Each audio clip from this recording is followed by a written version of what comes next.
Entre Brasilândia e o centro de São Paulo, a linha 6 laranja está cavando um corredor invisível sob bairros já cheios, redes de serviços enterradas e avenidas saturadas, com a promessa de cortar em minutos um trajeto que hoje consome mais de 1 hora em ônibus lotados. O que surge ali é uma espinha dorsal subterrânea com túneis profundos, estações que descem a dezenas de metros. Debaixo dos tapumes, tatuzões de mais de 10 metros de diâmetro avançam como fábricas móveis, enquanto os bairros da Zona Norte aguardam a chegada dos trens. Neste vídeo, você verá como essa linha saiu dos mapas e o que ainda falta para entrar em operação.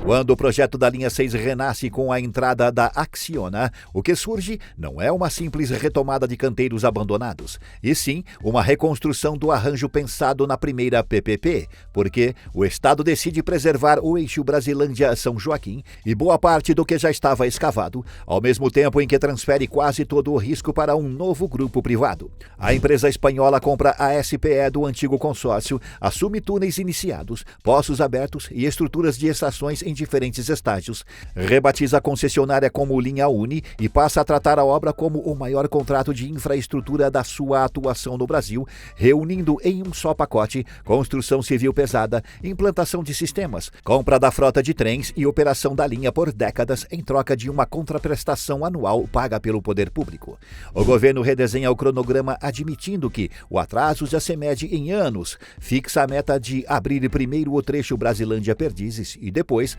avançar até São Joaquim, e ancora esse plano em um investimento que combina capital privado e aportes públicos em valores bilionários ao longo da concessão. Essa segunda fase muda o funcionamento do canteiro porque a Acciona traz experiência em metrôs e túneis na Europa e reorganiza a lógica de escavação, reduzindo frentes pulverizadas e concentrando esforços em eixos principais por onde os tatuzões possam trabalhar com regularidade.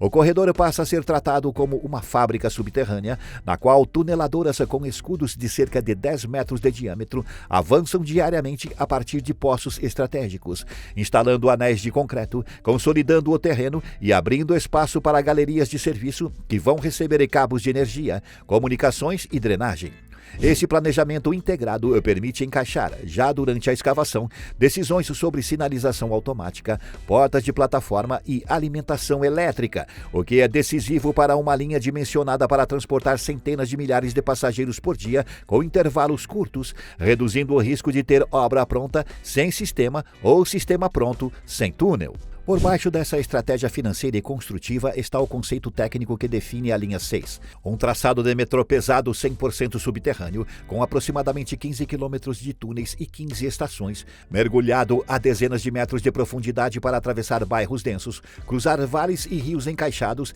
e escapar das fundações de edifícios altos e das redes enterradas que já ocupam o subsolo paulistano. A opção por não usar trechos elevados ou em trincheira em áreas como Pompeia e Perdizes está ligada ao valor urbano dessas regiões, onde um viaduto de metrô significaria longas fileiras de desapropriações, sombreamento de ruas e uma barreira física difícil de conciliar com a vida de pedestres e ciclistas. Ao enterrar o eixo, o projeto concentra o impacto em alguns postos de obra e acessos, permite que a maior parte das quadras continue funcionando sem estrutura aparente do metrô, mas cobra o preço de estações profundas, escavações complexas e sistemas de ventilação e fuga em emergência mais sofisticados. Essa profundidade dialoga com o papel da linha dentro da rede, porque o corredor não conecta apenas Brasilândia a um ponto genérico no centro, e sim aproxima bairros da Zona Norte de polos de estudo e trabalho consolidados, como o entorno da PUC e da Mackenzie, onde a concentração de estudantes e serviços alimenta um fluxo intenso ao longo do dia.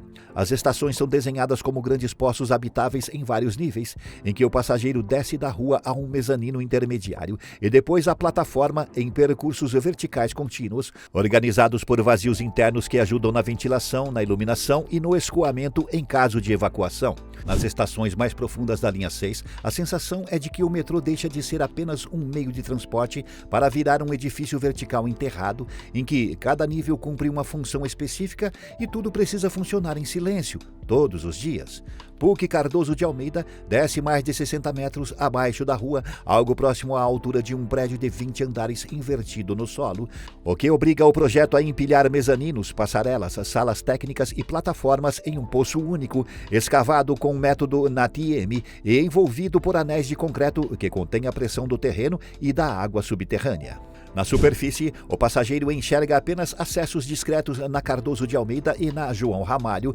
mas por trás desses volumes relativamente modestos, existe um conjunto de escadas rolantes em cascata, elevadores de grande capacidade e escadas fixas que precisa escoar o fluxo da rua até a plataforma sem formar gargalos, algo que exige cálculos finos de tempo de viagem, largura de corredor e pontos de encontro, porque qualquer erro nessa conta se transforma em acúmulo de gente em um nível que não tem como ser ampliado depois.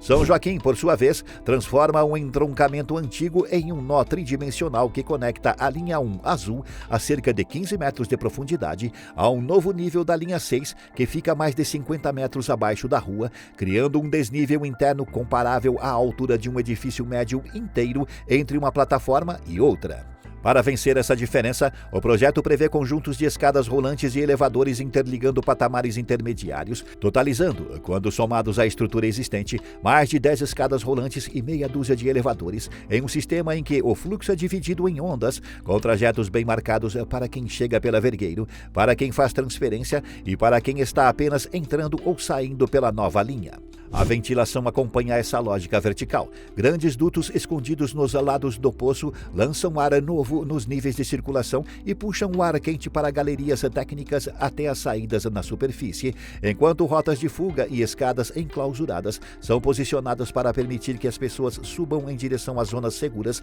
mesmo em situações de emergência. Tudo isso dentro de um volume escavado milímetro a milímetro, embaixo de uma região já consolidada, cercada por hospitais, edifícios altos e redes enterradas sensíveis. Enquanto essas estações super profundas organizam a vida vertical, 2 toneladoras gigantes, batizadas de Tatuzão Norte e Tatuzão Sul, são as responsáveis por ligar esses poços entre si, construindo o corredor invisível por onde os trens vão circular.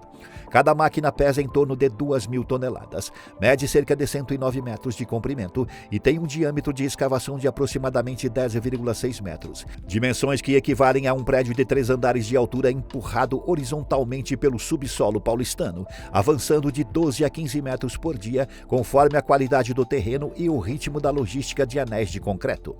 Na parte dianteira, o cabeçote giratório fura o solo e fragmenta o material, que é misturado com aditivos para ganhar consistência de pasta e segue por esteiras internas até o fundo do poço de ataque, onde é retirado por caminhões ou correias transportadoras. Logo atrás, uma sequência de segmentos monta, um a um, os anéis de concreto que revestem o túnel, travando o terreno e criando o tubo definitivo por onde a via permanente e os sistemas vão ser instalados. Esse conjunto inteiro funciona exatamente como uma fábrica subterrânea itinerante em que cada módulo da tuneladora desempenha uma função encadeada, desde a escavação até o lançamento do revestimento, passando por cabines de comando, refeitório, enfermaria e salas elétricas que acompanham a frente de obra à medida que ela se desloca. No trecho sul, o Tatuzão parte de um poço profundo, atravessa Perdizes, chega a PUC Cardoso de Almeida e continua em direção às estações centrais, sempre conectado por galerias de serviço que levam energia, ventilação e sinal de comunicação até a frente de escavação, o que permite monitorar cada avanço em tempo real e corrigir qualquer desvio de trajetória antes que ele se torne um problema estrutural. A precisão necessária é tão alta que, ao final do percurso, o nariz da tuneladora precisa emergir exatamente dentro da janela prevista na parede da estação seguinte, encontrando o poço profundo com margem de erro de poucos centímetros, porque é ali que a máquina é desmontada, retirada por partes e, eventualmente, deslocada para outro trecho, deixando para trás um túnel contínuo, revestido e pronto para receber trilhos, cabos e, no futuro, trens cheios atravessando a cidade sob camadas de terra que a maioria dos passageiros jamais vai perceber que estão ali. Na fase atual, a linha 6 já não é definida só pelo que está sendo construído, e sim pelos obstáculos que ainda precisam ser vencidos para transformar túnel em serviço diário confiável, porque a obra pesada avança em ritmo visível, mas carrega junto uma camada invisível de licenças, sistemas e integração com o restante da rede. A coordenação entre governo estadual, concessionária, órgãos ambientais, prefeituras regionais e concessionárias de serviços urbanos cria uma espécie de tabuleiro de xadrez administrativo